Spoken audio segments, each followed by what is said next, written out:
I'm J.R. Church. Welcome to today's analysis of the news. First, a little bit of housekeeping. I went to the doctor this morning only to find that he was going to schedule a CAT scan for 3 weeks down the road. So May the 6th, they'll take a CAT scan of my liver to see what has happened to the tumors there. At that time, I'll give you some information, at least as soon as I find out what it's all about. I'll keep you informed. Keep praying for me, will you? And keep looking up. I believe our Savior is coming soon. All we really need to do is make it through to the rapture, you know. Well, here's a news item from the Jerusalem Post. Russia's Alexander Fomin, deputy head of the Federal Service for Military Technical Cooperation, said during a weapons exhibition in Rio de Janeiro that Russia will not ship the advanced S-300 anti-aircraft missile system to Iran. Went on to say that nothing is happening at the moment. There are no shipments. Iran's Press TV reported Wednesday that Moscow had recently delivered 29 Russian-made Tor M1 air defense missile systems to Iran under a $700 million contract signed late in 2005. And has trained Iranian Tor M1 specialists, including radar operators and crew commanders. But no S-300s? Well, some Western analysts remain skeptical and believe the system has not only been delivered, but has already been deployed. Israeli security officials said in the past that they see the delivery of the S-300 as a threshold point in Iran's nuclear program, as procurement and deployment of the system by Iran would vastly complicate any potential Israeli airstrike on Iran's nuclear targets. The S-300 is considered the most advanced system of its kind in the world today and is capable of engaging multiple targets in a vast range and altitude simultaneously. So, Iran is building nuclear stockpiles, planning to set up a system by which they can create a nuclear weapon. Israel says we can't have that happening. And so far, it's just talk.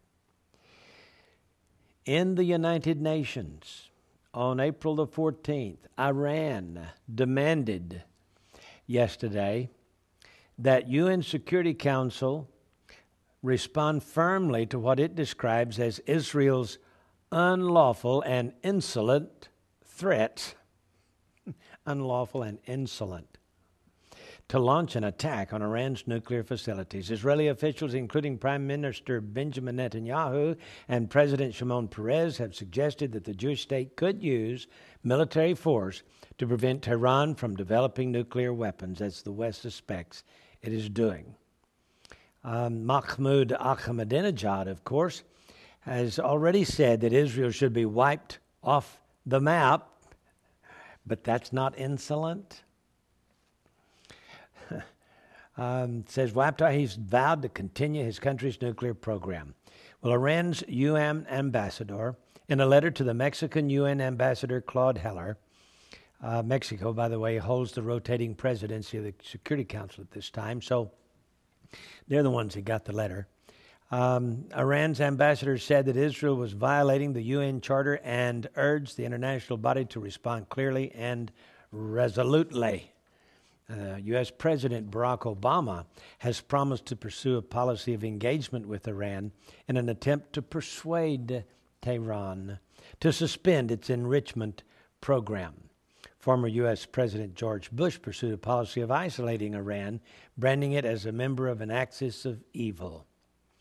Washington cut off ties with Tehran, remember, in 1980, after militants seized the United States Embassy in the Iranian capital, and the government of Iran let it happen.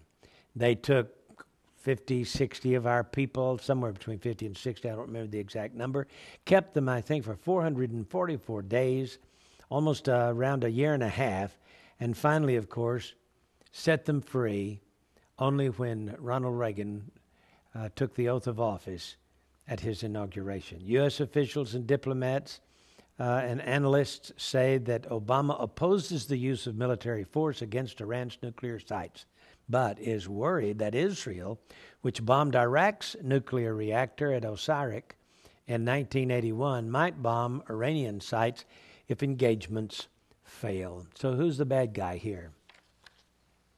Is it Israel or is it Iran? Is Israel insolent